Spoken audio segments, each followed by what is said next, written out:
Hi there, and welcome to the Call to Cinema. My name is Aaron, and this is actually a very special, very personal video for me. We're going to be talking about the thing that did kind of get me into collecting and probably the whole like geekdom when it comes down to it. I wanted to start this series of basically kind of overlooked favorites with Doctor Who, and I'll be bluntly honest. This is where it's going to if if this does well, we'll do other things. We'll do some of my favorite directors, that type of thing. Uh, it depends on you. So when I was a kid, one of the very first things that I ever remember like really get into and watching on television was Doctor Who. Now we didn't get it like the way you guys got it in the UK. We didn't have like a weekly thing. Hey there, Nerds. Welcome, man. How do I pack my movies during move? We actually took three ways initially. So initially we packed them in cardboard boxes, and then we repacked them again a second time. Then the third time, we actually went to a local hardware store and we found these plastic crates that you see in my crating videos. And I actually went out and we bought one or two of those to put my omnibus, my books in to keep them safe. And we realized this would be great for the movies as well.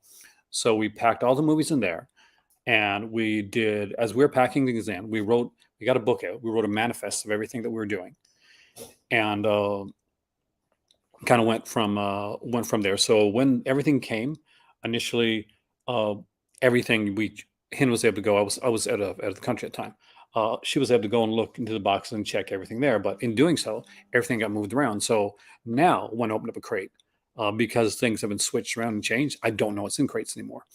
So most of the boutique label stuff and the stuff I'm going to share tonight was stuff that was taken out because it's stuff I was going to be watching almost immediately. If you're moving somewhere, I'm always good to give like tips on that as well because I just went through it.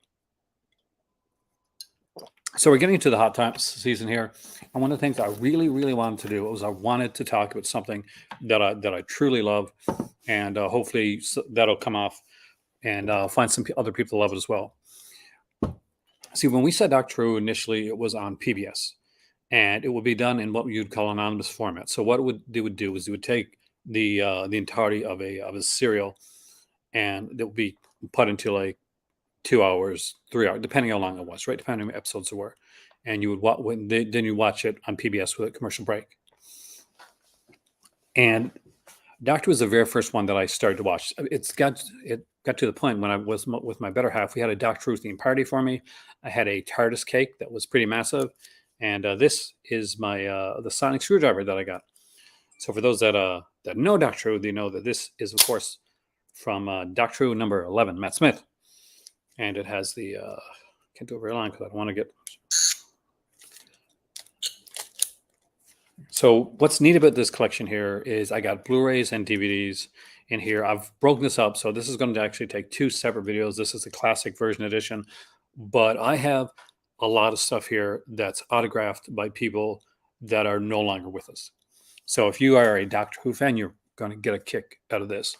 And how it happened was I was collecting Doctor Who. I was a big fan of it. I was speaking to somebody online, and it was somebody that was from England and had it was a huge Doctor Who fan, had gotten to meet many of the doctors and companions, a lot of people over the years. He went to like this bar where Tom Baker used to go. And eventually he went to some conventions, got stuff autographed. He ended up needing money and needing some space and getting rid of a lot of it. So I got a lot of stuff from there. So you're going to see a lot of really kind of, when I say a lot of big like autographs, I'm not kidding, like some of the biggest. But we're going to start off with the singles first. If there's something like has a personal memory to it, I'll mention it. If there's something you want to know, or there's a question that you got about it, please feel free to let me know. I want to thank anybody that came in here, especially if you came in here like Doctor Who's not normally your bag, but you're coming in here because you're watching my videos. I really appreciate that, and you have no idea what that means to me. But we'll start it here at the beginning with the beginning. So this is the second version of this here box set. This is actually a box set. It has 3 stories in here, sort of. So we got the An Unearthly Child, which was the first Doctor Who serial, and that's where Susan is introduced. And Deborah Foreman, that played Susan, was she's playing like, I think, a 16-year-old, but she was 23 at the time that she played the role. And she had this kind of like exotic, kind of like sexy look to her, kind of very enigmatic. So this one has the Unearthly Child. It has the 7 episodes of the Daleks, and it has the Edge of Destruction. Now it has a fourth thing as well, Marco Polo. Sort of. Marco Polo was a 7-episode serial for Doctor Who. There are 30 minutes of audio that remain from Marco Polo. That is, out of all 7 episodes, there are 30 minutes of audio that remain from it. One of the infamous things from some of these sets here is that the pressing was wrong on the names. So when you get the set, go and just check, because somewhere it says Unearthly Child, it's actually the Daleks, and Daleks is actually Unearthly Child. I think mine were okay, but I kind of hope they weren't, because it's kind of neat to have those kind of like ones that have a little bit of a issue with them, I guess. No, as long as they work.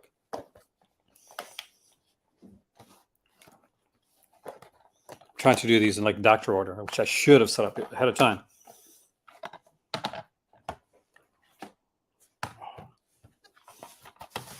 And if you are a Doctor Who fan, whether it be new or old, let me know who's your favorite Doctor, who's your personal favorite Doctor, because I would be interested to know. I'm going to go through the singles first, then I'll do the box sets. There's quite a few box sets over there. That's my cats. But I'm trying to get the older stuff done first from the singles. Oh, here we go. So next up, and here's Susan on the cover, actually. So you'll see here is Planet of Giants, which isn't a bad one. I mean, we still have Ian, Barbara, and Susan there. That's the original companion. So the whole premise been Doctor Who, if you've never seen it before, is basically he is a time traveler, and he can like change his, generate into like to new people, and kind of it's a regeneration that happens, which we'll get into later on. Haven't seen many Doctor Who episodes aside the Tom Baker ones, but I enjoy both movies by Peter Cushing. I have those here too. I just forgot to bring them over, so I'll put them in the next video, in the new Doctor Who video. This is a fun one. I like this one because it has like this is Suddenly Susan. I was a big fan. When I was young, I had a big crush on her there, on Barbara Foreman. I think my biggest crush were probably like Perry from the 5th to 6th Doctor era, and of course Sarah Jane Smith. And welcome, Vince Ballet. Thank you for coming in, especially if you haven't seen a lot of this stuff. The first kind of like overarching like kind of storyline that kind of went singular on its own was Keys of Marinus. And Keys of Marinus was really cool because in Keys of Marinus, basically each episode is its own kind of story, but there's like an overarching narrative to it. This would kind of come back in a season called where they would be the first time the Doctor would really kind of like go into a whole season telling one big story. And that would be the Keys to Time season, which I do have here, so you will see that one as well. And if you're wondering if we're going to get to any autographs soon, we really are, and not too far off. So I always have to look on some of these. This is one of the newer ones. We're safe with this one. So this is the second Doctor, Patrick Troughton. And for a lot of you horror fans, you're probably going to remember him from The Omen, because he was the priest in The Omen. He was the one that gets... But this one was lost for a long time. It was more recently found. And I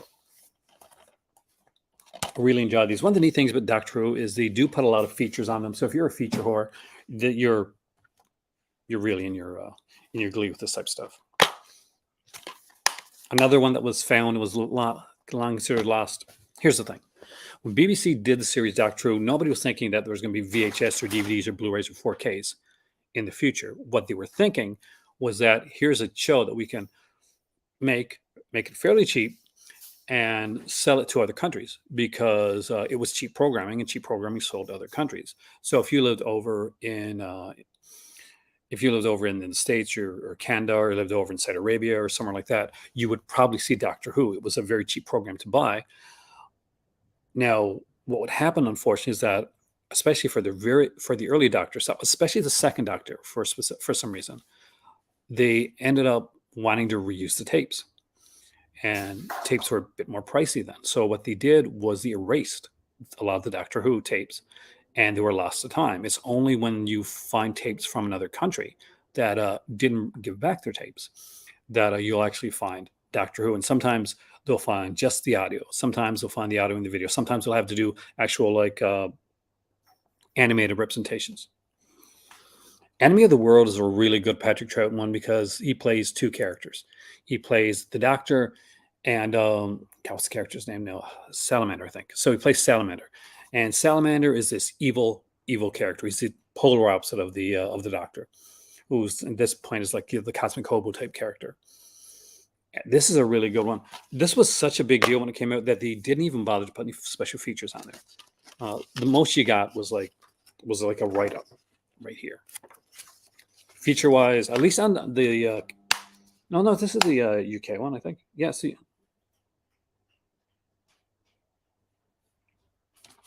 is this UK? But yeah, it was a hard find.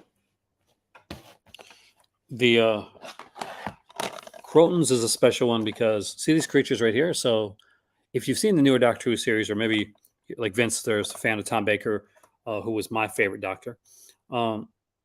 Then you know the Daleks. Even if you've never seen an episode of Doctor Who, you probably still know who the Daleks are. And so Daleks were created by Terry Nation, and Terry Nation had the rights to the character. See, some of the characters that were created for Doctor Who, the actual series Doctor Who, didn't have the rights to.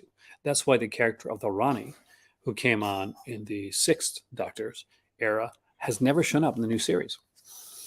So Terry Nation wanted to do stuff with the Daleks. He wanted to get them their own series. They actually had their own comic strip. So inevitably, what the series would do was try to find characters that they could be the next Daleks. So they tried it with these Crotons here, and didn't quite work out. As you can see, it's a different girl down here now. And we have Zoe. So the second Doctor's main companion was Jamie, who was a Scottish Highlander. And there was Zoe, who was really, really cute. And the very last thing that he did was War Games. And War Games is epic. It's a long story. And if you've never seen it, like when I say it, I mean, I'm serious. Like this is 3 discs long. And there are a lot of features on here, yes. But this story is epic. It's big, it's huge. It's the first time we get to see like the Time Lords, because in early Doctor Who, we didn't know where he was from. We didn't know how old he was. We didn't know why he had a TARDIS. We just knew that he had ran away from his planet with his granddaughter, and would eventually, get other companions. But we find out who the Time Lords are, and what they do is they actually force the Doctor, as punishment, they force him to regenerate at the end of this one right here. So the first regeneration happened because basically his body was getting older and he gets hurt. But in War Games, we see him like forced to regenerate, and we don't get to see really the regeneration totally. Well, we see a bit of it at the end, but it turns out to be Jon Pertwee, who was a fantastic Doctor. What's really neat about some of these is that because Doctor Who was in so many different formats, and there was a whole time between 1989 to 1996, and then 1996 to 2002 that Doctor wasn't really around. So it was called the Wilderness Years. So it was just like audio adventures, comic books, and magazines that kept Doctor Who alive. That's how popular of a character this was.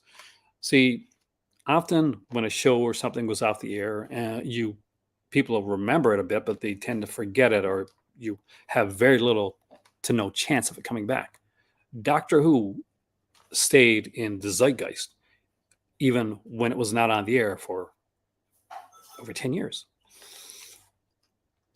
But so this one here actually has a featurette on the comic strip. So it's called Strip Fraction. Every single Doctor, from the first Doctor to the seventh Doctor, each one of them has a featurette on one of their discs that will talk about the basically the comic strips or the adaptations of that character.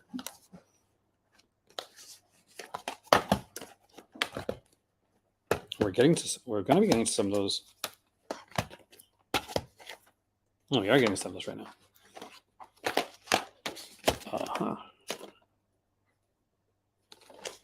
One of my favorite Doctors coming up. And if you're a horror fan, you probably know this guy as well. His name is Jon Pertwee. Pertwee was one of those actors that had been in a lot of stuff, and he would, for UK like kids, who would go on to be, big as what's his name, Warsaw Gummidge, which was a kid's kind of character. But for me, he's always going to be the Doctor.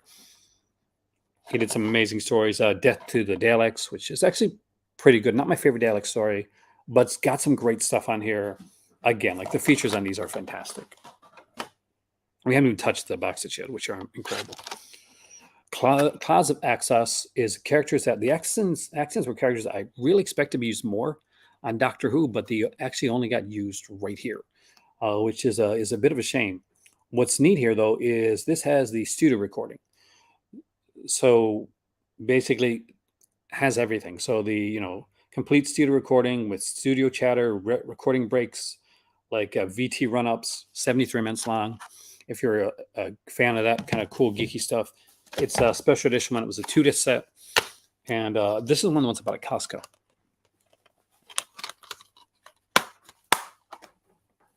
Every time they possibly could, they got the Daleks in there. So here's another. It's a 2-disc set, Day of the Daleks. This is a kind of a different one because they get the Daleks' voices wrong when it initially came out. So there is a version of here where basically they redub the voices of the Daleks and do put in some better special effects. There's a really great making of on here. I like the one with the actually good Dalek voices because he messed it up. And probably one of my favorites, one of my favorite Jon Pertwee episodes called Inferno, and I don't own it. But next to Inferno is this one right here. So this is the Daemons. It was written this way because, it was TV at the time and they weren't allowed to write the demons. I kid you not, that's the real thing. You see the character right here, that's Roger Delgado. And if you're a Hammer movie fan, you've seen Roger Delgado in a lot of things. My dad, trust me, he would know every Hammer movie that Roger Delgado was in. Roger Delgado came on it because when they put Jon Pertwee on the series, to save money, and he needed to save money because when the Doctor Who started in the 60s, in the early 60s, so basically when it started, it was a black and white series. When they moved it from Patrick Troughton, who was extremely popular, to Jon Pertwee, they moved it into shooting it in color. That meant that they didn't have as much budget for the series as they had, and Doctor Who was already a low-budgeted show. Also, they weren't quite sure if Jon Pertwee was going to make the grade as the Doctor. So they decided to, when he was being punished, to actually have to regenerate from Patrick Troughton to Jon Pertwee. What happens is he goes out and he's stranded on Earth. He forgets how to travel through time. And it is only in the last series of Jon Pertwee, or two, that he can go through space and time again. He's stranded on Earth. Hey, Henry, welcome, man. Me too. I remember when they do the kind of the marathons for just $75. You can get yourself a disappearing TARDIS mug. Henry's Canadian like me, so we used to watch this stuff back in the day. So basically, they made this character of the Master, who was basically the Moriarty of the Doctor, and it was amazing. And they were going to have him become do one final episode with him. He was going to turn out to be the Doctor's brother, and he was going to sacrifice himself and die. Unfortunately, Roger Delgado died in a car accident at a very young age and never got to do that. So they changed the character of the Master, and he wouldn't come back again till much later under heavy makeup before he was recast eventually. Get to that too, by the way. The fourth and unarguably the most famous Doctor, and until a little guy by the name of David Tennant came around, probably the most popular Doctor of all time was this one right here. And that is Tom Baker. It's probably, if you're seen Classic Doctor, if you know anything but Classic Doctor Who, this is the guy you remember. Genesis of the Daleks is one of the best Doctor Who stories ever done, and probably hands down, one of the strongest of the classic era. In Genesis of the Daleks, the Gallifrey Council come to the Doctor and tell him, they send him and his companions back in time to just before the Daleks were really created. He meets their creator by the name of Davros, and he's told to destroy the Daleks before they can become a danger. And it brings up on, like, does he have the right, even knowing how bad they are, like how many planets, how many people, how many kind of came together to go against them? Like, he can't do that. It's a fantastic story. This is one of the great things that I picked up. And so this has a 62-minute Genesis of a classic documentary on here. It's a 55-minute The Dalek tapes on here as well, talking about the Daleks. And there's just some amazing stuff. If you only ever watch like one or two like classic episodes, this has to be one of the ones that you watch. It's really that good. I always have to check, to see if there's we're getting to the autograph shot. But I think about this one myself at Costco. It was about from the guy.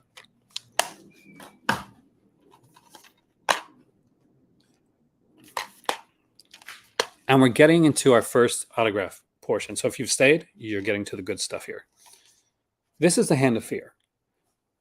Sarah Jane Smith, right there, Elizabeth Sladen, was the most popular actress to ever play a Doctor Who companion, past and present, to the point where she came back and he gave her own show again called the Sarah Jane Adventures. We'll try and forget about the other Sarah Jane show called Kanan and Company that lasted one episode. This was her last episode in the classic series of Doctor Who, Hand of Fear. The original ending for this episode actually had her character be killed off. Luckily, they changed that at the last minute, and history was made because she did get to come back. On the inside here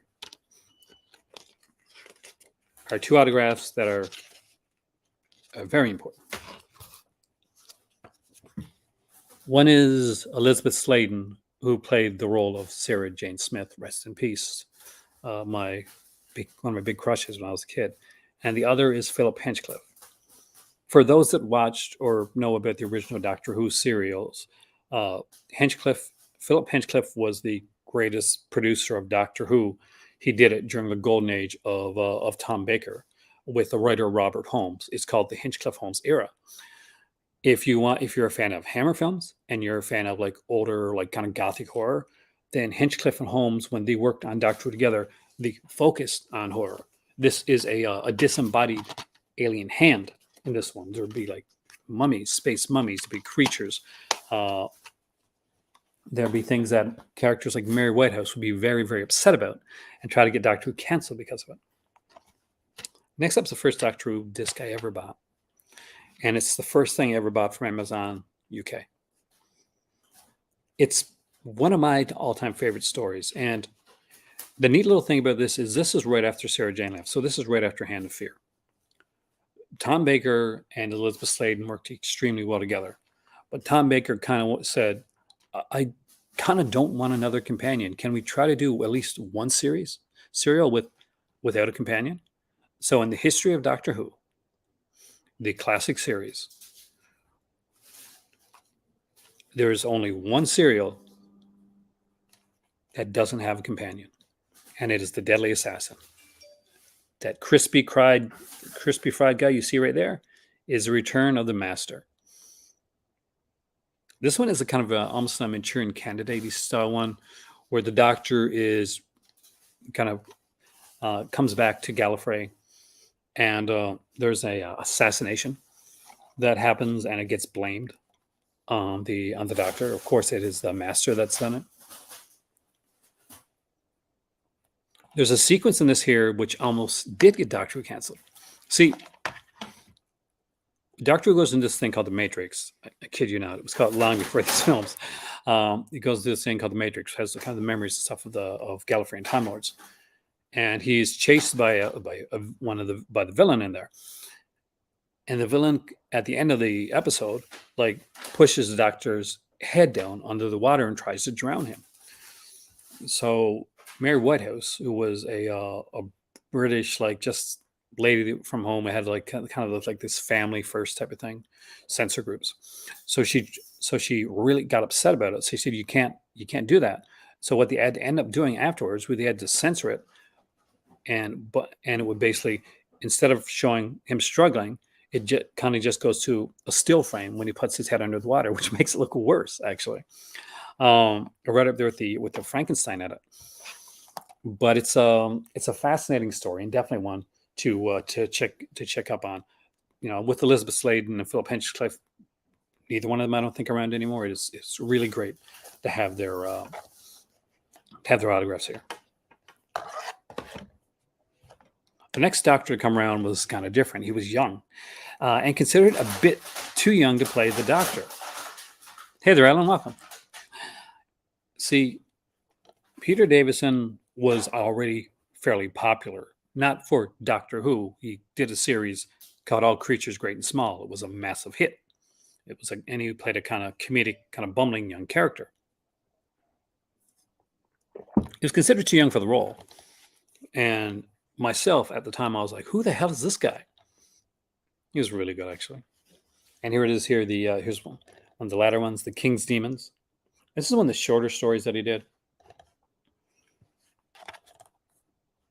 He's also known for the fact that he was the first, aside from, like, there was a lot of companions when he was the Doctor. It was usually, like, and that being said, like, the original Doctor had 3 companions. There was his granddaughter Susan, there was Ian and Barbara. But later series, like Jodie Whittaker and Peter Davison, often get caught out for having too many companions. But was kind of that way from the beginning. There's another shorter one in the Awakening. I think this one was just a little over an hour, or maybe slightly under. It was one of the kind of shorter 2-episode ones. And I did enjoy his Heir of the Doctor. Probably, most famously is this right here. It's the 5 Doctors. So for the anniversary of Doctor Who, what they decided to do was do a special. And this special would have 5 Doctors in it, the first 5 Doctors, except for one slight caveat.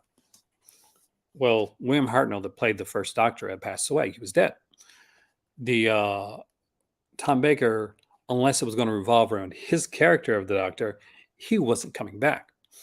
So what they did was they recast William Hartnell's Doctor with Richard Hurtnell, who looked a lot like William Hartnell. Well, had at least a passing resemblance. Not as good as the one now, but he still had a passing resemblance to the Doctor.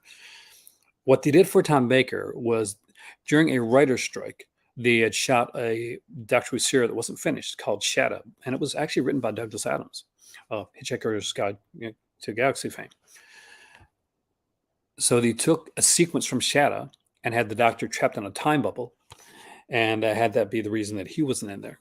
But this was a really cool one. I remember getting this one. I remember talking with my cousin Roger about this one here. It's got a great audio commentary on it as well. With Carol Ann Ford, Nicholas Courtney, Elizabeth Sladen, Mark Strickson. It's got a special hidden feature.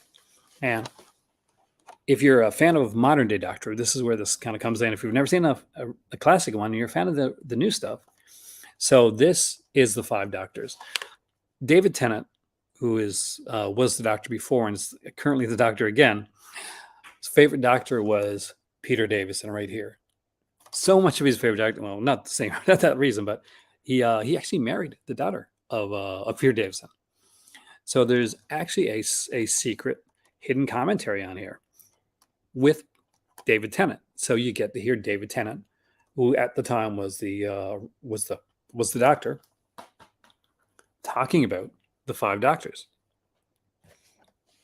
I missed a couple Tom Baker ones. I do apologize. We have the Mask of Mandragora, which actually is okay. Well, it's not my favorite. It's done by Lewis Marks, but it has like Elizabeth Sladen in it, so that's actually not too bad. And one of my personal favorites, Horror of Fang Rock. If you're a fan of Doctor Who, and especially of the newer Doctor Who, and you know the Centaurans, you know the potato-headed guys. Let's see.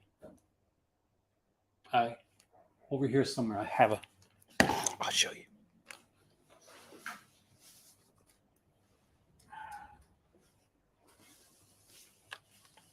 This is a Centauran. So the Centaurans are a race of aliens that are bred for war. And they often talk about their mortal enemy. And by far and large, their mortal enemy is never shown against the Centaurans.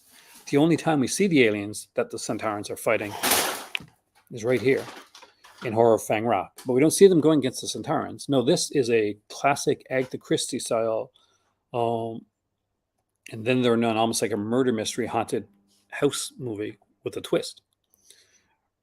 Remember when I said that Hinchcliffe Holmes era did all these classic Gothic horror stories with Doctor Who? This is one of them. This one actually was written by Terrence Dicks, who was a prolific writer for the series. Hello. Mr. Goose is up here.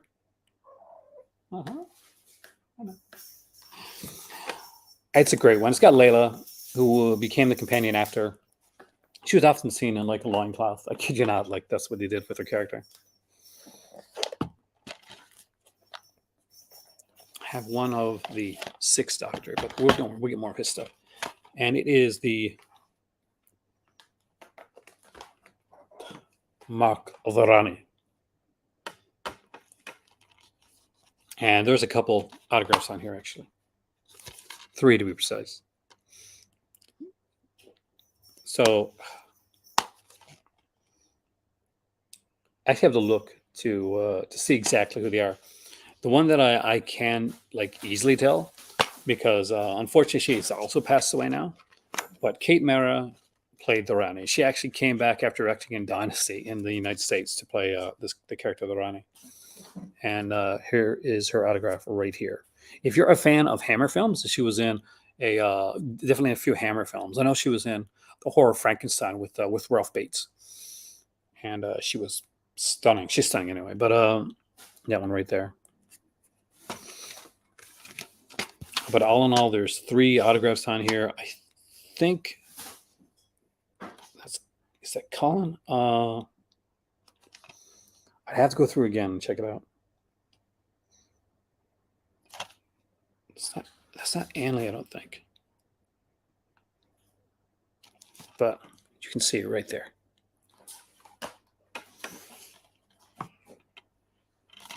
But the Rani came back for the first episode of Sylvester McCoy, the last person that played the Doctor until the Doctor came back. Hey there, Dave. Welcome, man. And this is Time of the Rani. It was one of my, I think it was my second one that I ever bought. And I liked Kate O'Mara. I had a huge crush on her. I thought Bunny Langford was really good. She's actually coming back. But she gets really underrated when it comes to this stuff. And there's a lot of features on this one, too. And last but not least, I gotta make sure there's no autographs here that I'm missing, is Paradise Towers, which is one of, it's still Mel in this, still Mel. And I'm not quite sure if, is this more Ace comes into it? I don't remember. But with that being said, let's get to the sets. That's where the cool stuff's at. And these are going to be random. But there's a whole a bunch of these sets here, and I'll look inside to see if which ones are autographed, because there are autographed stuff here. So first up is Mannequin Mania, and it has Spirit from Space, which is the first John Pertwee episode, and it has Terror of the Autons. So both of them have the Autons in it.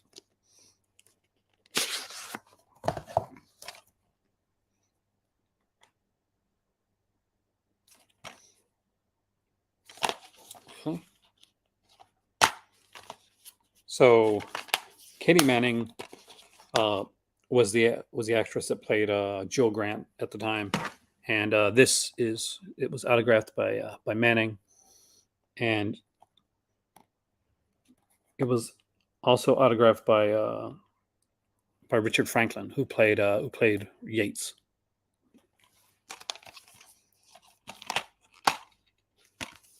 No autographs on Spirit from Space, but that one did creep me out when I was a kid a lot.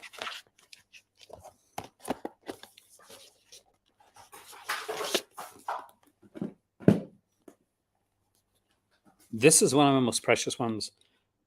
I'm a big Cybermen fan, even more so than the Daleks. So this is Revenge of the Cybermen, Silver Nemesis. And this is one of the ones that I bought off of a really nice guy. But this is why this is one of my favorites, because this is Tom Baker's autograph, and I'm a huge, huge Tom Baker fan.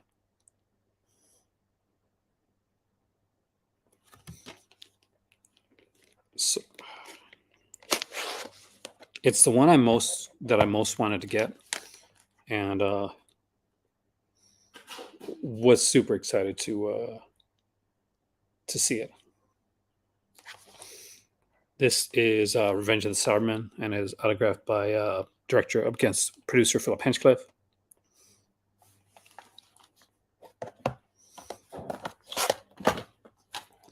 And this is the Silver Nemesis, which was their 25th anniversary.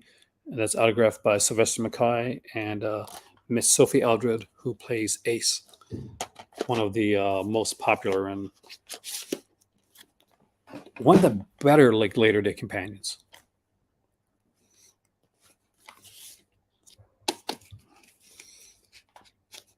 And anytime people tear the Doctor who never got into politics or anything in the early series, you show them these, because really did. This is kind of like in UK politics, like British, kind of like the Labour Union, stuff like that. And these were the Peladon tales. John Pertwee especially, his era did. You have the Curse of Peladon and the Monster of Peladon on here. And we as always, we look for our autographs, and they're here.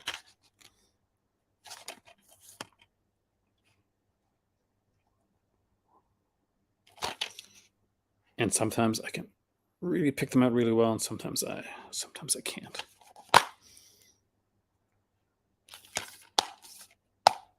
But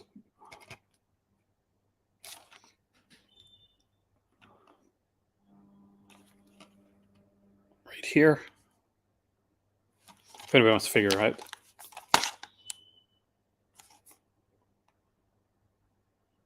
let's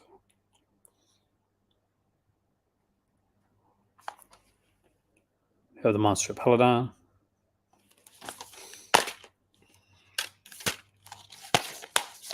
Really good John Pertwee episodes of the Doctor.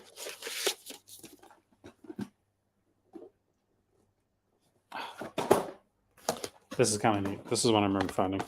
So I remember when I said episodes of the Doctor were lost at the beginning of this video. So sometimes parts of collection of episodes were lost. Hey there, Jessica.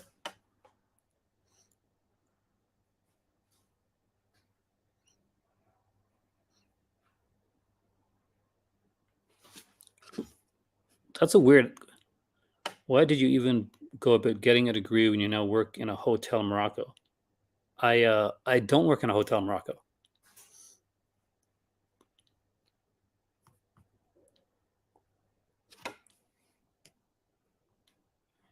A hotel in Morocco? I wish. This is my job.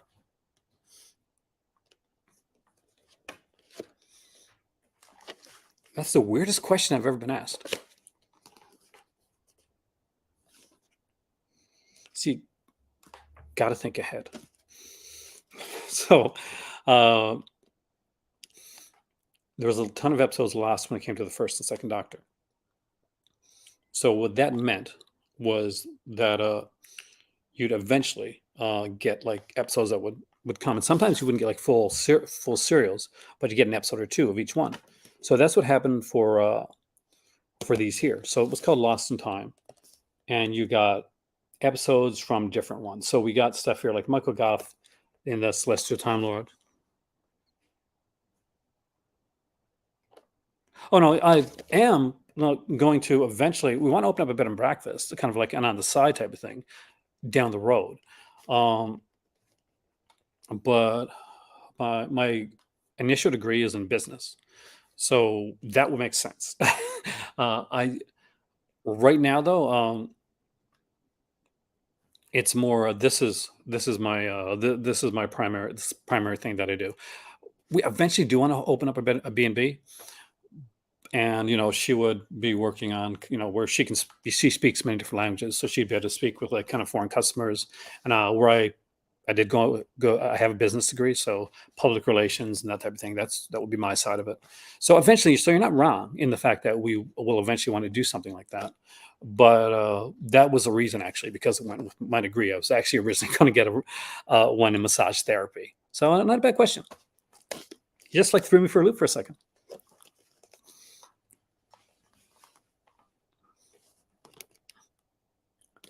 But some of these here like would go on to like be found afterwards.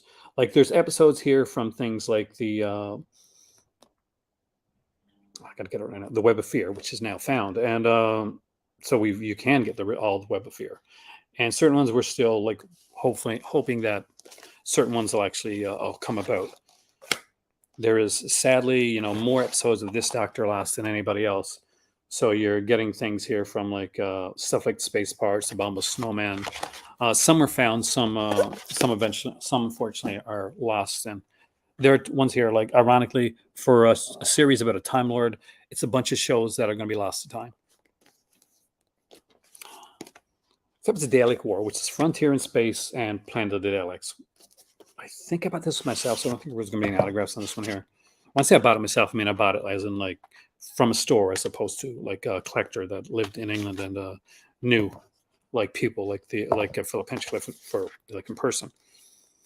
But I had a lot of fun with this, even though they bring back these characters here where I'm not super fond of. They do kind of look like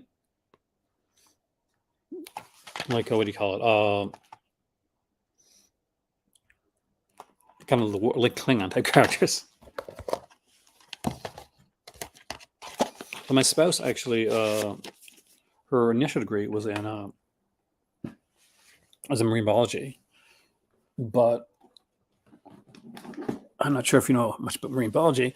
It's not the greatest when it comes to getting like actual like well-paying work. So she ended up going into human resources, which she tended to have like an aptitude for, like a serious aptitude for. Doctor Who here, The New Beginnings. This was with the switch over. So I remember when I mentioned Tom Baker. So Tom Baker played the Doctor for the longest period of time. He played him for 7 years, which is still like the longest period of time for anybody to play Doctor Who. Now here's the thing: every year he would come in and he would say, "I'm not going to do it anymore. I'm done. I'm finished playing Doctor." And they would be like, "No, Tom, one more season. You can do one more. Come on, just one more." So a new producer had come up, John Nathan Turner, and he wanted to switch things up. He wanted to change things around. So he said, Tom's going to come in. He's going to say his speech. Nobody say a word. So Tom Baker came in. First that season. This is it. It's the last time. I'm not doing it anymore. This is going to be the last season for me. Dead silence. Baker read the room. It will be his last season as the Doctor. John Nathan Turner was getting ready to bring in Peter Davison. So New Beginnings actually a neat little trilogy of stories. The Keeper of Traken, which brings in the new master played by Anthony Anley, because previously this master had been played in like after Roger Delgado died with face makeup, because but eventually they said, okay, it's been long enough, we can do it. Legopolis, which truly brings the master like into it and has the master. Well, there are no memberships here yet. I'm actually looking into that. I don't want to put a membership thing up until I'm sure of all the of the what I can do feature wise, and like to make it worth your money, basically. I That's something coming in the near future. Right now, I have a Patreon, Clay, and I took me a long time to start a Patreon because of the fact that I wanted to make sure, okay, I got enough material and enough stuff that's going on aside from that I can do there. But memberships are probably the next step for me. So thanks for asking. I'm still looking into it. I want to make sure that when I do have a membership, it'll be worth your time. I hope that helps out.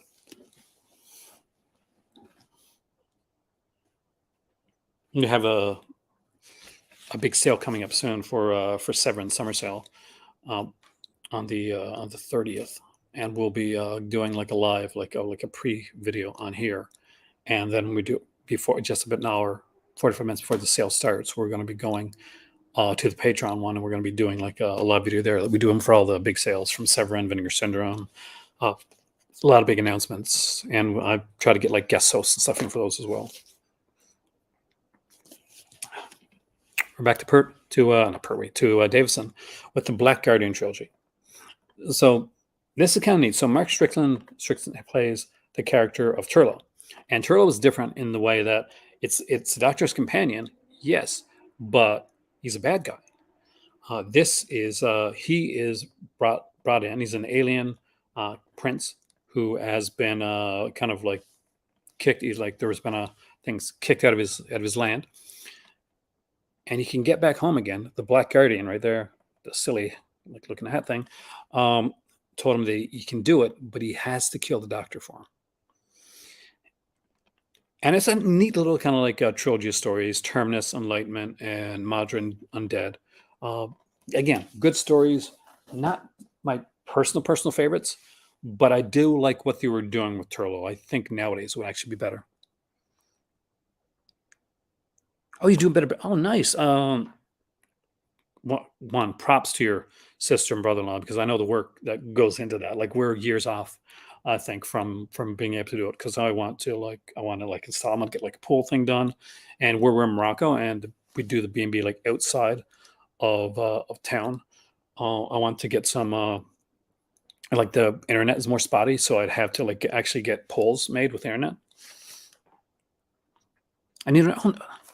Most of my family are nurses. I was actually originally, Jessica, supposed to be a nurse. My grandparents. I did not have the right temperament, and like I could not be able to do it. Like it takes a special person to be a nurse. It really does. Right now, since she's moved over here, mostly like in human relations. So that's what she works in. But she's looking into some other things right now. She's looking to transition. And we've only been here for about since September. So for me, it's a little bit more difficult where I don't speak like the other languages, because Darja and the French are the languages that are spoken in Morocco aside from English. Now, English is becoming more prevalent, and I can do things like I can do classes and stuff like that. Teaching here doesn't exactly bring the bucks, right? But eventually I'll be teaching some film classes and stuff to different like universities and schools and like private schools and that. Just thing to do kind of in the part, not as a job, but as a part-time thing. A lot of those I'll do for just like a stipend, or actually free if it's like a school that actually just needs it. Okay. So right here we get the Myths and Legends set. It has the Time Monster, which Underworld, and the Horns of Niman. I think the Time Monster is the first appearance of, or one of the first appearances of these Centaurans.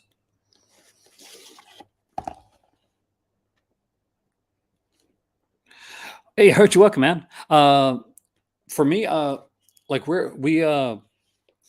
can't, like my better half is from Morocco, and she was born in Casablanca, but when she was a teenager, they moved to Marrakesh. So the three biggest like areas, like cities in Morocco, are like Marrakesh, Rabat, and Casablanca. But for me, this is the best of the three. And her family's here, and we bought we didn't buy it. We were gifted from her uncle a condo, and the condo was right next to her sister. So we all have condos right next to each other, and they're amazing people, by the way. So I think this is going to be our retirement place too. But I would love to visit the U.S. I haven't been there in years. I'm initially from Canada. My accent probably gives that away, though. This is Underworld, and it is got an autograph by Louise Jameson, who played Layla. Leela, sorry. Time Monster has a bunch of autographs. It's autographed by Benton. It's autographed by Katie Manning. It's autographed by what's his name? Richard Franklin, who played Mike. And I don't think we got any autographs for Horns of Nimon. But it's too bad. I would love to have an autograph by Romana. Oh, well, thank you. Normally people hear me and I talk kind of fast sometimes. So they'll say, oh, you're Canadian. And if they're from Canada, they'll say like, oh, you're from Newfoundland or they'll say Newfoundland or Nova Scotia, because we tend to have a slightly different like dialect to us. One of the things for me is when I was very young, I'm epileptic, but when I was very young, I couldn't speak, which is a big source of pride for me now. But I stuttered, and I really, to the point where I could barely get a word out. It wasn't until I think it was grade 3 or grade 4. I went to Ontario, Mississauga, Ontario, to be precise, and I met my teacher. She was pregnant. She was having her first child, and she took a liking to me. So she would teach. She would get me into drama. I was a very shy kid, and she would get me in front of the class every Friday, and she'd tell me to pick a book, and every Friday I would read like a little bit of the story. So what I chose was The Legend of Sleepy Hollow, and every Friday, just before recess, I would get up and I would read a little bit of Legend of Sleepy Hollow. And she helped me with like kind of like voice lessons and stuff too, so that I could actually speak. And I'll still have you'll hear once in a while when a stutter will come in, but for a guy that like couldn't speak at all, to be on camera, being able to speak it's a big source of pride. Silly, I know, but Doctor Who, The Unit Files, Invasion of the Androids, Avengers Dinosaurs, and Android Invasion. That really creeped me out. So we got a Pertwee and a Baker one. Both are really, really good. We get Richard Marx again, Yates. He was a good. I'm guessing him and Mark's the guy that owned these, by the way, initially. I'm guessing they were good friends, probably drinking buddies. And we get Benton here, one of the more famous characters from Doctor Who. Yates and Benton were part of the unit era of Doctor Who, which is still one of my favorites. Okay, here we get to the cheesy fun one. This is K9 Tales.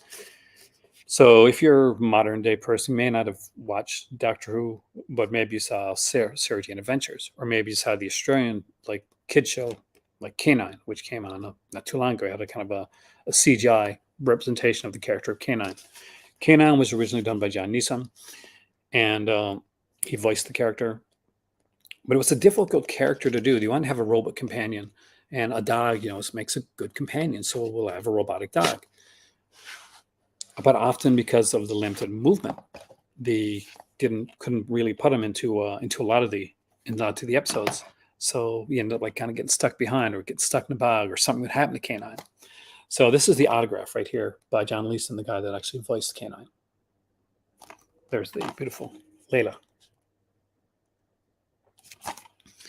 And this here is what I actually mentioned. This is K9 and Company. You can see this is a very 80s font. And that's the beautiful Elizabeth Sladen, which was the first autograph I showed on here, by the way. And she played Sarah Jane. And so they wanted to do a spin-off of Doctor Who. and their spinoff was going to be called K9 and Company, and it's going to have K9 and a young Sarah Jane, who's now back on Earth, out there just doing their thing.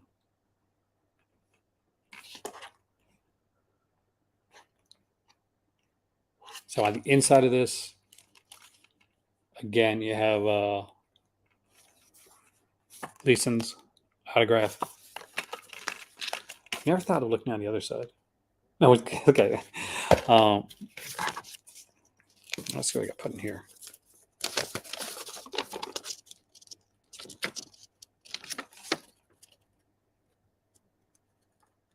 This is from Peter Center.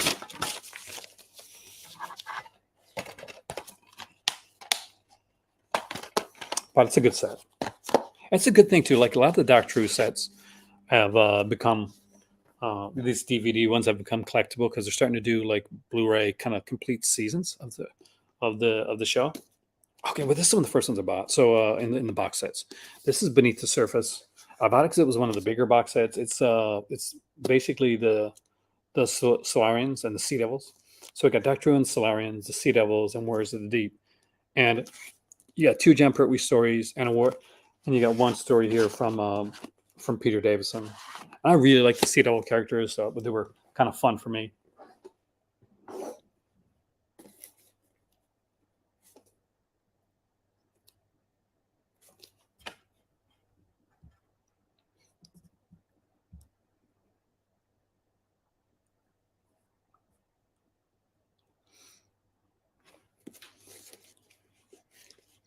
Clay, that was a troll. Just so you know. I'm going to put it to you that way. The person that said that was the person that owns the channel.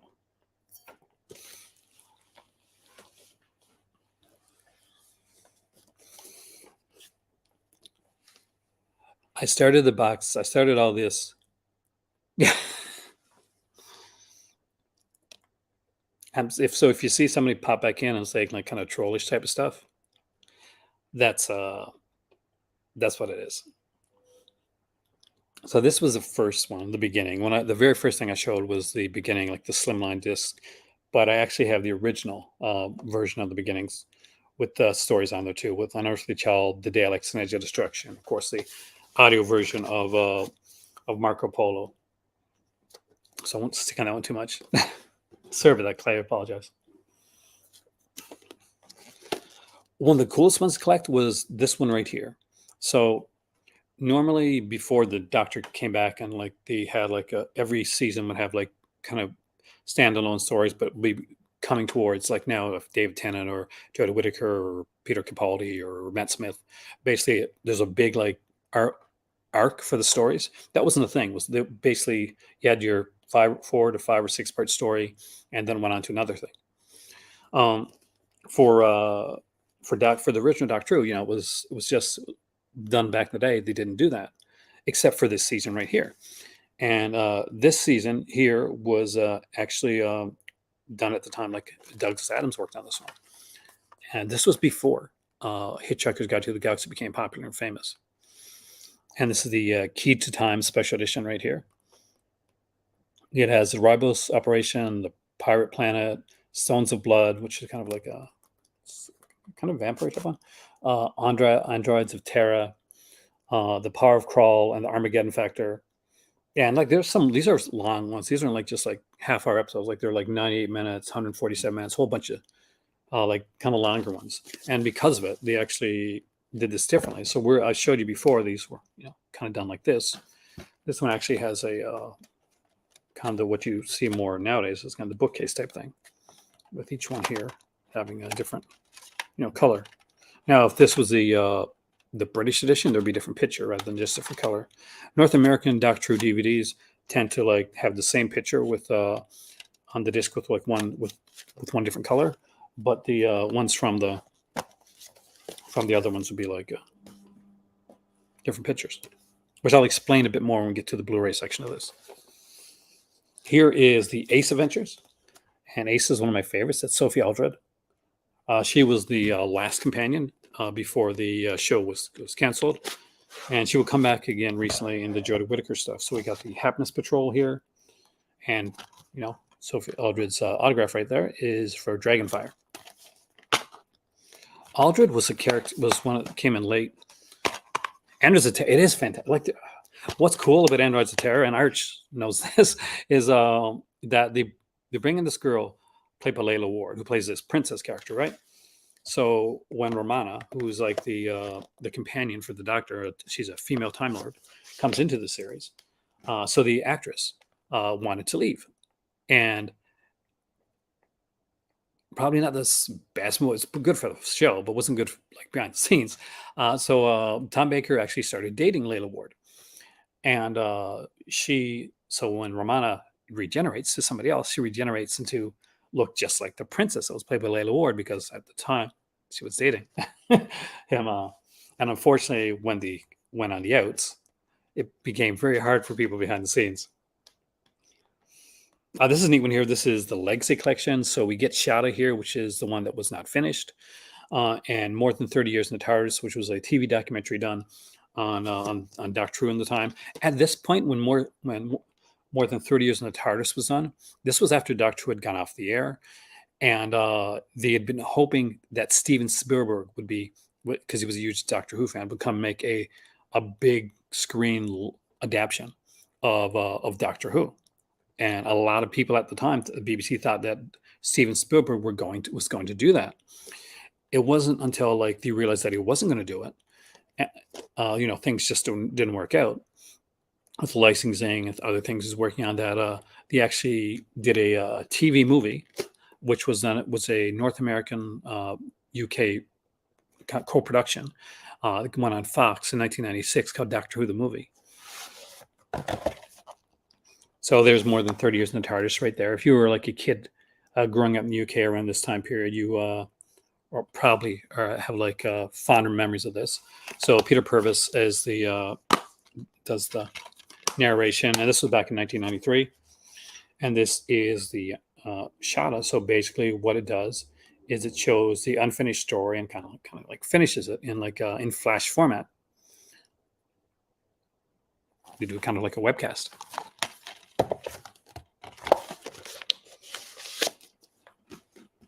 Leave those. I'm going to leave these to the last because I really like those.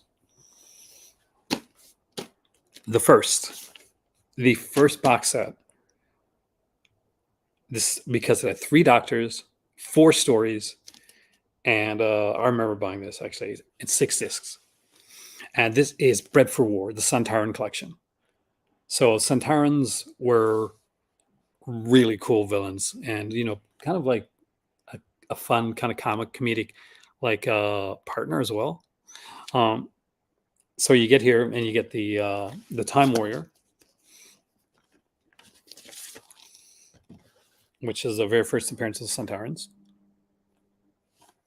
and then it follows it up with Sontaran Experiment, which is I think the third episode of Tom Baker's Doctor, because I think there's Robot, and then there's Ark in Space, and the Sontaran Experiment.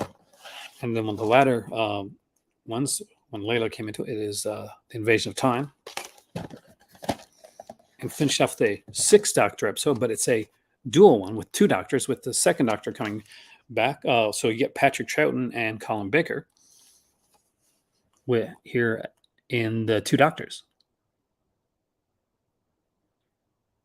I almost bought the question mark sweater. I don't have the salary thing. I'm almost bought the question mark sweater. I have a couple Doctor Who coats, but it's for the modern era. So that'll be in my next video. Next up is a fun one. This is one of my only William Hartnell sets. We have the Space Museum and the Chase.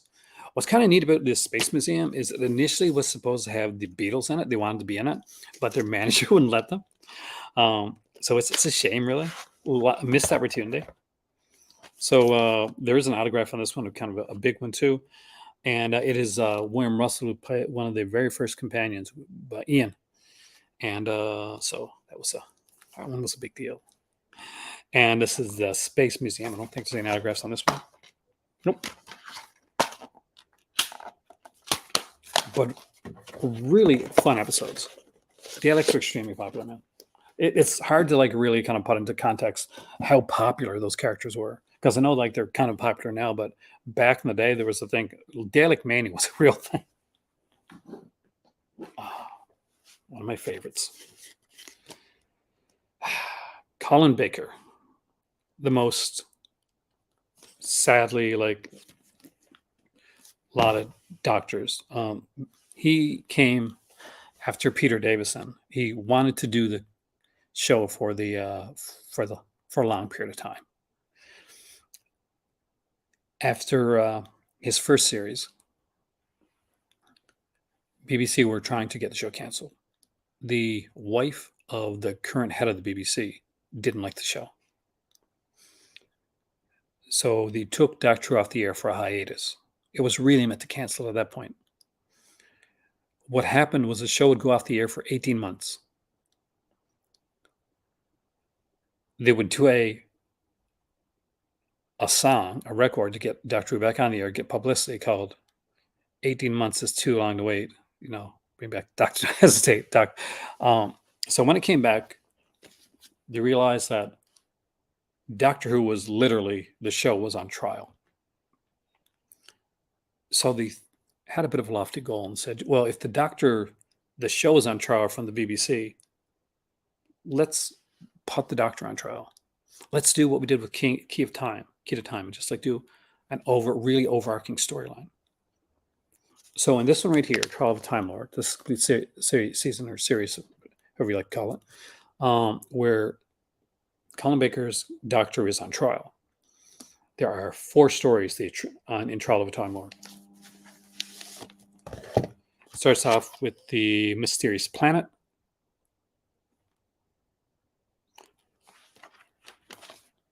Goes into Mind Warp, which brings back the villain Syl. And has a very shocking ending, by the way, which I won't give away in here.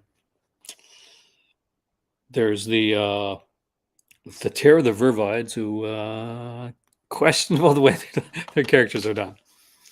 And the final one was the Ultimate Foe.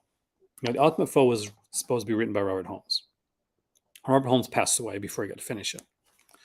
So Eric Seward, who was one of the head writers on the show at the time, went to finish the Ultimate Foe. But his end for that season was a bit of a cliffhanger. And at a time when Doctor Who was so in desperate thought of being canceled, John Nathan Turner could not use that ending. He got into a huge fight with Eric Seward and ended up bringing on his own writers. If he hadn't, they could have easily, Michael Grade could have easily taken that and actually used it to finish the series completely.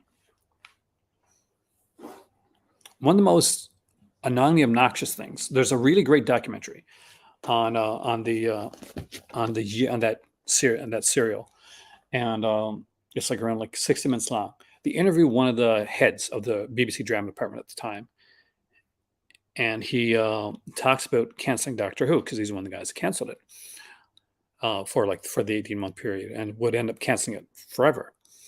And he likes to talk about the fact that I canceled Doctor Who. And if I hadn't canceled, it wouldn't came back as good as it was. Screw that guy. You obnoxious piece of crap. Like, Doctor Who came back in spite of you, not because of you. Utter tripish troll monster.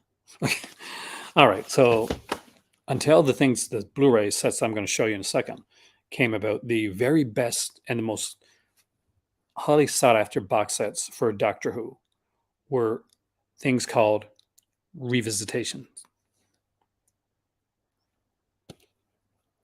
And what they did was they took like some of the most important stories and some of the stories that had been done early and didn't have any special features on them, and they put them back out in 3 box sets. I have all 3 right here. So this is the first one right here. This is Revisitations 1. The stories they use are Towns of Wang Chang, The Caves of Androzani, and Doctor Who the movie, the 1996 one that I told you about earlier. They are massively well done sets, and you can see that's Paul McGann right there, and Daphne Ashbrook. And yes, that is Eric Roberts as a master. Not the best choice, but it is what it is. K's Round Design was the final Peter Davison episode, and in all honesty, it was his best episode. And probably a little bit problematic now was the Towns of Weng Chiang, though, because Weng Chiang is kind of like a Fu Manchu type of character. But at the time this one came out, this is one of my favorite episodes. Like it was a 6-part serial. It was like creepy. There was like a giant rat.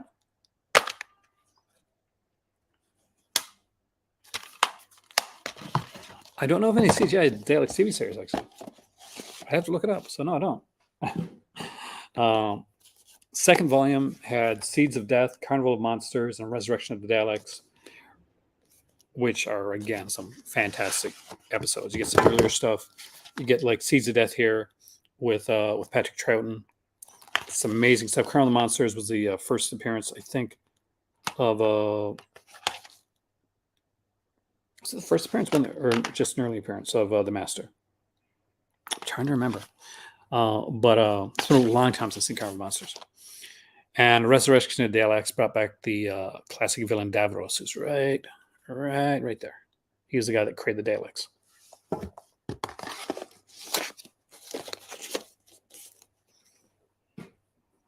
And the third and final of the Visitation ones, before you get into the Blu-ray stuff, is this one right here, which had the Tomb of the Cybermen, which is probably one of the best Cybermen episodes ever done, and it's from the Second Doctor. The Three Doctors, which was a lot of fun, and Robots of Death. It's kind of an Agatha Christie murder mystery in space. So you start off with Tomb of the Cybermen, which is Patrick Troughton. Got some of my favorite looks for the Cybermen right there. Then you get to the Three Doctors that had William Hartnell, John Pertwee, and Patrick Troughton. John Pertwee was the doctor at the time. William Hartnell was sick when this one was filmed. So basically we get to see Pertwee and Troughton together a lot. And his scenes are shot like they're over a TV monitor because he was actually sitting down because he was very ill at the time. But still did a great job on it. And in Robots of Death, the Miss Roboto-looking doctor right there, the Miss Roboto-looking creatures. One of those is actually somebody inside the creature killing it. ITV said, no, I didn't know it existed. It's a shame they never said it. Paul McGann, I mean, they could still do stuff with Paul McGann. When they did this special, like that short, and all of a sudden the doctor comes in and it's Paul McGann, and it's like, you're the doctor? Yes, but not the one you're expecting. That's before he changes over to the War Doctor, which I know you know.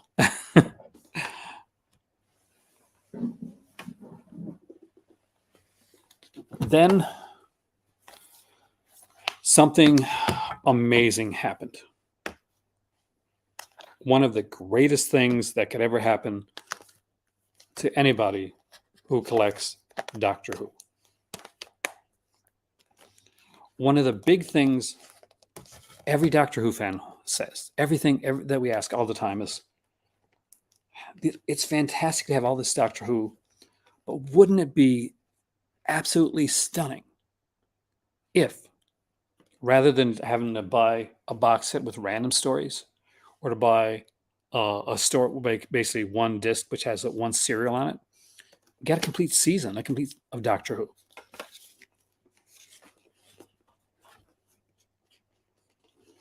So the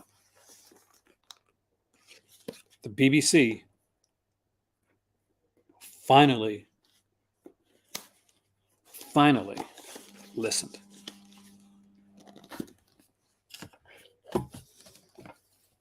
And gave us what we wanted.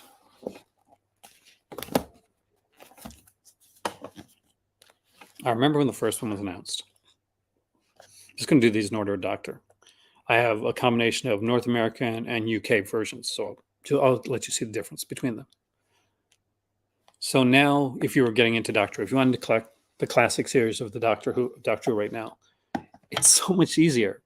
You would pay like $20, sometimes $25, $30 for one single DVD with one single story on there, which would be like 4 to 6 episodes. and they'd have a ton of features, and you'd be really glad, and you try to get as many of those DVDs as you could, hoping that all the stories in that season would be put out so you could actually get them. Oftentimes you couldn't, and you had like glaring holes in between your Doctor Who collections. That's changed. BBC has started to do complete seasons of Doctor Who. I love this. So this here is what they consider season 2 for Jon Pertwee. It has Terror of the Autons, The Mind of Evil, Cause of Access, Colony in Space, and The Daemons. Obviously, I have some of these there on DVD. If you've been watching this entire time, you've seen some of those. But this has every one of the episodes from that season. I'm now not missing anything, including a bunch of special features, doing in conversations, like 90-minute like interviews with people. Like for this one here, it's Katie Manning, who played Jill Grant. They do Behind the Sofa, where they get people that used to act in Doctor Who before, and they do. If you're in the UK and you've ever seen something called Googlebox, so Googlebox is a thing in the UK. It's pretty much a phenomenon, and I'm really surprised it hasn't gone over anywhere else. But it basically has some people, and they'll watch TV, and they'll talk about what they're watching, and we'll get their reactions.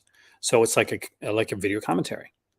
So they're doing this with Doctor Who, calling it Behind the Sofa, because it harkens back to the thing that a lot of people when they were kids watched Doctor Who Behind the Sofa because it was kind of scary. So they have people from the series on here. There's a Terrence Dicks tribute on here as well. They talk to the directors. There's the Dames episode gets the 9-minute movie edit that Enready, I'm not sure if you're still here, that you would have seen on PBS. You get the Cause of Access with the Vampires from Space extended edit of the opening episode. A whole bunch of features on here, and they would just have but each one would like this kind of tell what it was. But if you want to know exactly what was on what, because they would also include all the old making of features and stuff as well, you really have to put the disc in to know. Also got the fourth series of Jon Pertwee, which has the 3 Doctors, which I just showed you in the revisitation set. Carnival of Monsters, Frontier in Space, Planet of the Daleks, and one of my personal favorites from the series, The Green Death.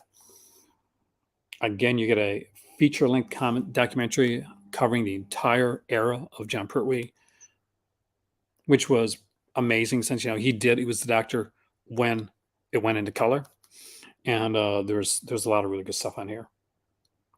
Do an interview with we do a thing on the career of director Lenny Mayne, who worked on Doctor Who.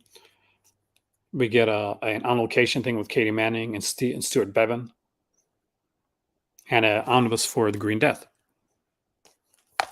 and all the features that were originally on these sets. But here's the first one I got. Tom Baker, the complete first season. It includes Robot, Ark in Space, The Sontaran Experiment, Genesis of the Daleks, and Revenge of the Cybermen. If you can just get one. Do you have any Blue Peter only on these sets, Alan? Sorry, I didn't see your message there. Who plays the Doctor that dressed up like a tennis player? You mean a cricket player? It's Peter Davison. He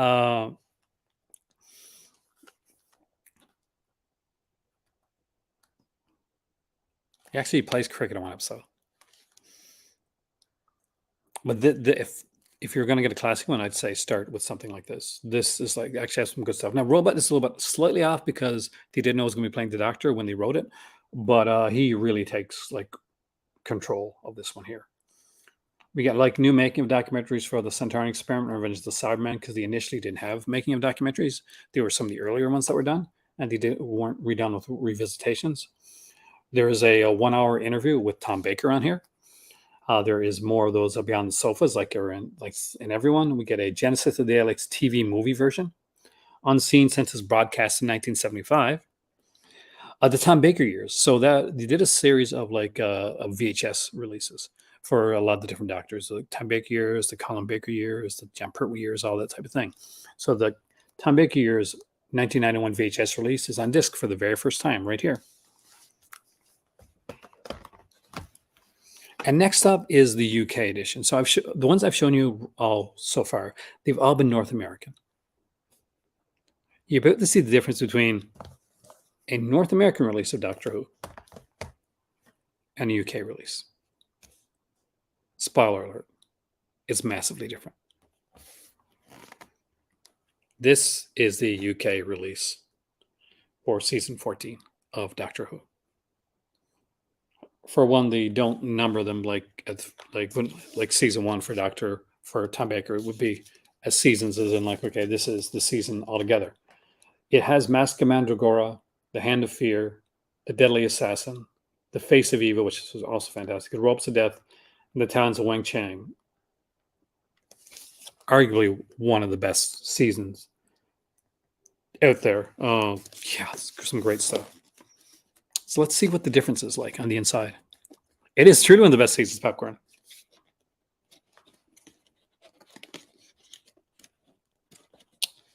Gotta try and get this off.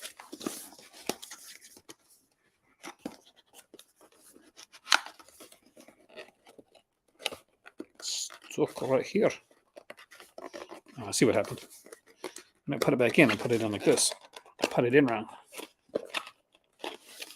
That's what he said. Okay.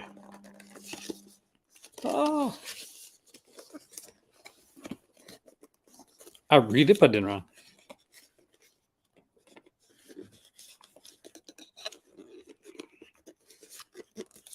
I legitimately closed it on the L card. Hi, Aaron. When do we ever learn?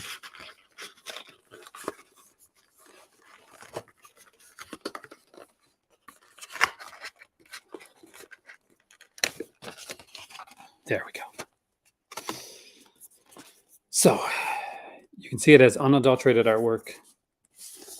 Obviously, it's massively bigger than the other ones. You open it up. If you're a Vinegar Syndrome fan, you're going to kind of understand this type. So when you open it up like this, you can see that right here is the Doctor with the TARDIS. This opens up, which folds out, which has a massive book on the inside. The book will have writings on every single serial that's in there. This is from Genesis of the Daleks, by the way. No, sorry, Genesis, Daily Assassin. That's what I was going. And it'll tell you what's on there. So remember before when I said you had to kind of guess? So, for instance,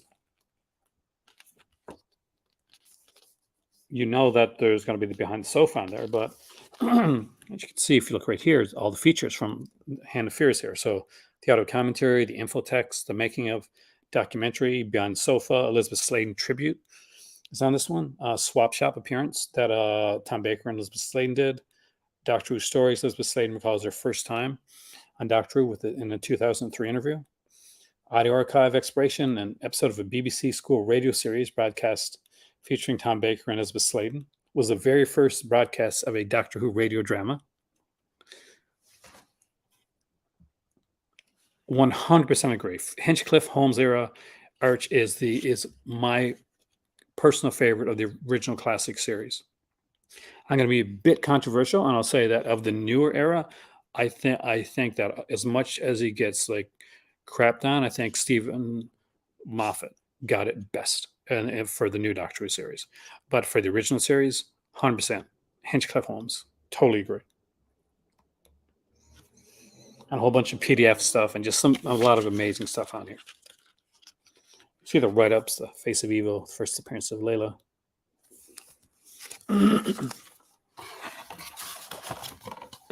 And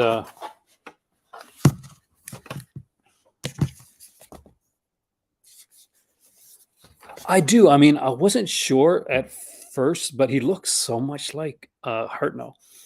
And I think he does a great job. He did like kind of a sort of a joking kind of a. There's the final episode of Susan's character, Puppet Performance, has a thing on it where basically she goes up and she climbs where she's not supposed to, and he says like, you deserve a spanked bottom, and they kind of do a callback to it in the when when they did the one with Mark Gatiss and David Bradley. But it's such a weird one too. Like the original one was because he's saying that like kind of like the way you like admonish a child, and later on in that series he leaves her there so she can get married. So it's very different. One of the things I want to take note of here is you can see. So this is from the Mask of Mandragora. This is the second disc of that. This is the Deadly Assassin. As you can tell, unlike the North American one, it's not the same picture on every one. Each one has its own picture that relates to the story. And if you go right to the back, let's see if I can go right to the back. When you take the last disc, every single one of these UK sets will show the Doctor as he was in the opening. Feel free to play your Doctor Who music there. I'm very glad that Murray Gold is coming back to do the music for Doctor Who. I was not a huge fan of the last the music that was done. It was thematically, it was like I know what they were going for, but I was not a massive fan of it. Oh no, we don't. You're not doing that again.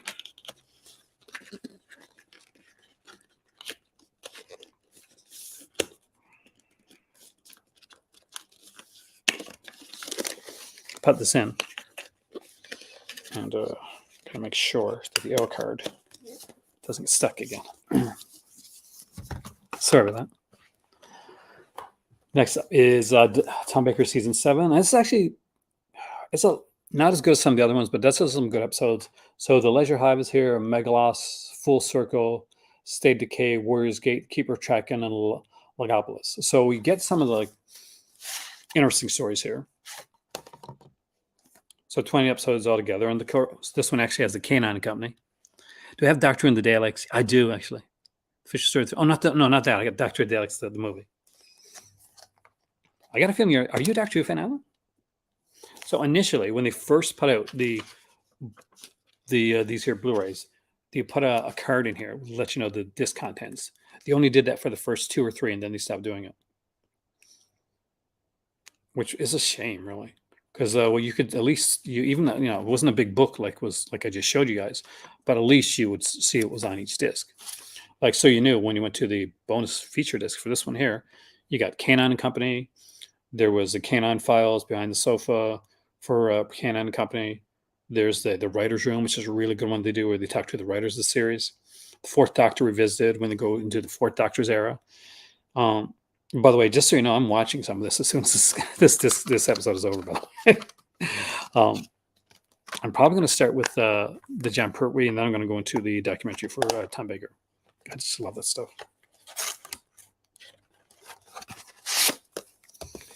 And while I was at Best Buy during the Black Friday, I picked up this one right here, which is Peter Davison's complete first season. And you get some good stories here. Castrovelva, bit of a shaky start, but not too bad. Fort of Doomsday, kind of really liked. Actually, that's my favorites in this season. The Visitation, Black Orchid, and of course the utterly shocking and pun not intended, Earthshock. And I'm guessing Arch, you remember Earthshock, right?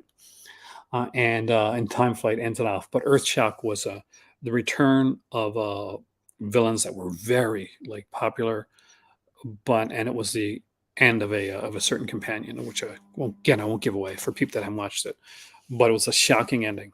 One, we get a shock appearance of villains that we thought that we didn't think were coming back, or at least we didn't think were coming back in that episode. And then at the end of it, we get to see a companion get killed, and you don't get to see that a lot in Doctor Who. But this was a big companion, and something you didn't think was going to happen. I also have on Blu-ray one of my very favorites, which I mentioned before, so I won't go too deep into this, but it's Trial of a Time Lord, the Blu-ray edition. It is Colin Baker's second season. He only did 2. There's some really good stuff on this, including things like extended edits of every single episode. Behind the Sofa with Colin Baker, Nicola Bryant, Bonnie Langford, Fraser Hines, Mark Strickson, and Matthew Waterhouse. The writer's room is here with the writers talking about the last season, what season 23 is supposed to be. There is Doctor Who Cookbook Revisited, where the brave cast members take recipes from a 1985 official cookbook, make them, and try them out. We also get unseen studio footage in conversation with Bonnie Langford, who's on her way back, and a bunch of other stuff. And last but not least is the final season of Doctor Who, of the original series. The one that means a lot to me. So I'm going to bring something up here.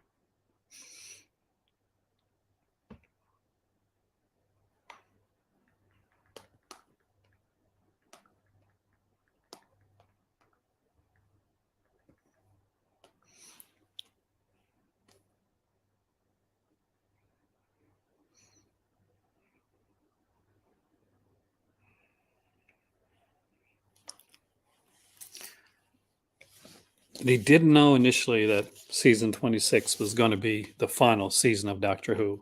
I've talked about it on here before. For those that don't know, I was going to be an actor. And in 1989, when I graduated, I had a choice between going into journalism school or going to acting school. I chose at the time to do journalism. The reason was Doctor Who.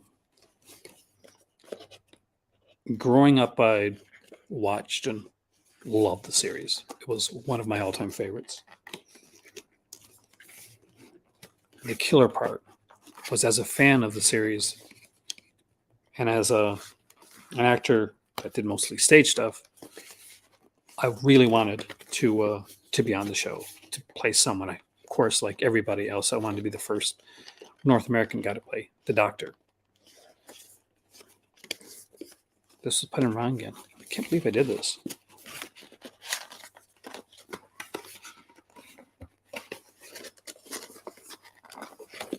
This is not a me thing to do. I'm very OCD about this stuff. It was.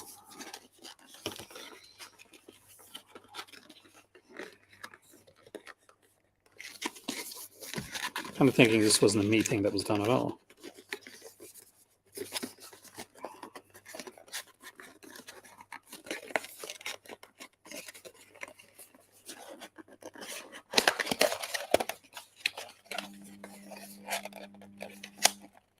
Yeah, this is up here. It shouldn't be. Here we go. With Sylvester McCoy's final season. See it right here. It had some of my all-time favorite stories. We get Battlefield, Ghostlight, Curse of Fenric, and Survival. Curse of Fenric is a particularly great episode of Doctor Who. They found out late in the game that Doctor Who was being canceled. So what they did was John Nathan Turner went out and he wrote a little speech for the end of it. So when the Doctor is leaving with Ace to get into the TARDIS, there is a short monologue.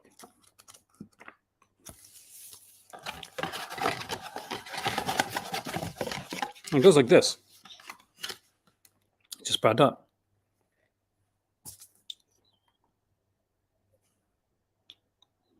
There are worlds out there where the sky is burning and the seas asleep and the rivers dream. People made of smoke, cities made of song. Somewhere there's danger, somewhere there's injustice, somewhere else the tea's getting cold. Come on, Ace. And with that, a series that had been around and an institution since the 1960s that had to have its first pilot episode reran because of the Kennedy assassination. Not joking, that's actually a thing. You can look it up.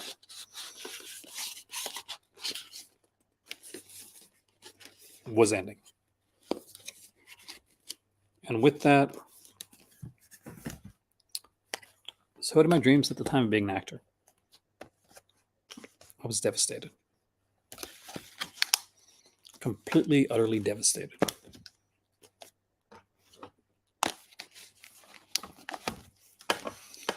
It was my favorite show to watch. I used to watch it and rewatch it. I remember my uncle, who was unfortunately long since passed on, would come out when I'd be visiting there, and it would be Saturday night, and I'd be keeping my eyes open, just barely, just tired because PBS showed it late at night.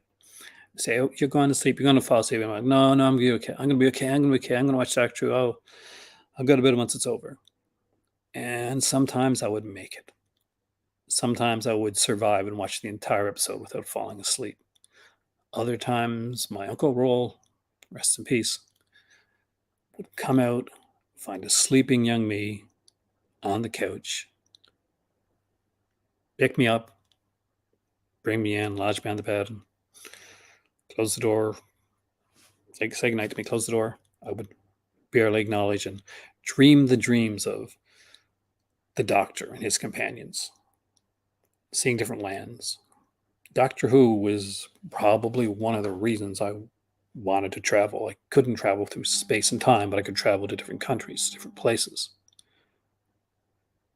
It meant a lot to me. It was a character that did the right thing, not because he had to, but sometimes in spite of it. He stood up for what he believed in. It was a series that shaped me. What high school teacher's edition for the Mackay role at the time of the last stink at the part. It would have been good. And really, that's really cool because they had some good like people audition for there, like some people that would go on to be in Doctor Who, not as the Doctor, but like be in the series. Did he ever get on the show? It was my favorite show of all time, and to this very day, I still love the series, and I'm completely up to date with it. I love every single Doctor. Some I like better than others. I still go to more towards the classic era of Doctor Who. But if Doctor Who hadn't gone off the air, if they'd stayed on the air, I probably would have went to Western Ontario and did dramatic arts rather than go to the college that I went to and did journalism. Sometimes things are just meant to happen the way they happen. Although it went off the air in 1989 and people got excited because in 1996 we had a TV movie, so it looked like it was coming back. It didn't. But when it did, oh boy, did it ever. I was in Ottawa at the time when Doctor Who came back on the air. When I was a kid, I watched Doctor Who, and if I was lucky, I would meet somebody else that watched it. But it seemed kind of like an exclusive in a pretty lonely club, being a Whovian.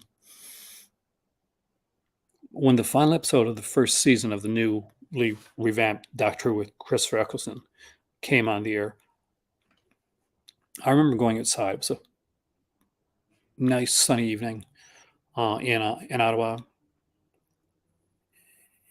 and I saw kids running around and excitedly telling other kids and adults like going in too, because this was the big episode. This was the Doctor fighting the Daleks.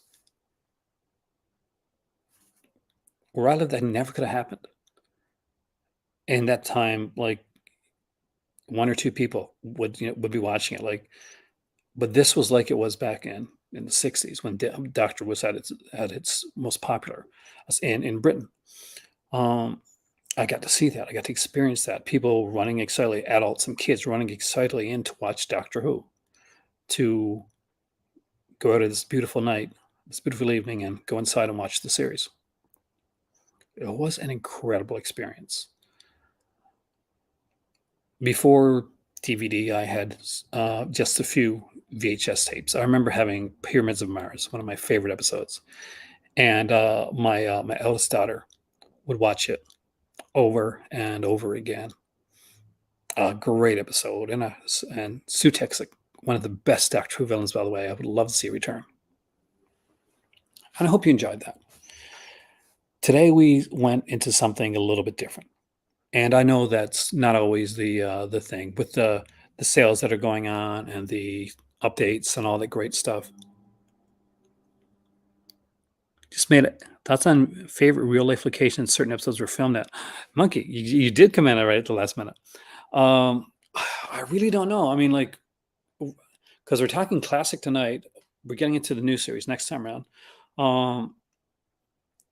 And classic Doctor Who, for me and for a lot of people, it's you always think of these like gravel pits. I kid you not, and you know what I'm talking about. Um, but if you watch the beginning, you're going to see like there's even one, and I don't know if I showed it or not, but there's an autograph from Verity Lambert, who was the first producer on Doctor Who. So one of the names that I couldn't pick out, not one of those autographs, that was Verity Lambert. Um, but it's it would be hard to say. It truly would be. I just think of those like those gravel pits that like, my God, does every alien planet look like look like a pit? Uh, yeah, it was. But it's a great question. I'm sorry I couldn't answer better. Thank you so much for joining me tonight. Check back Monkey for the first part of the video. We actually get some really cool stuff. And I'll see you next year. We probably won't be talking Doctor Who for a while.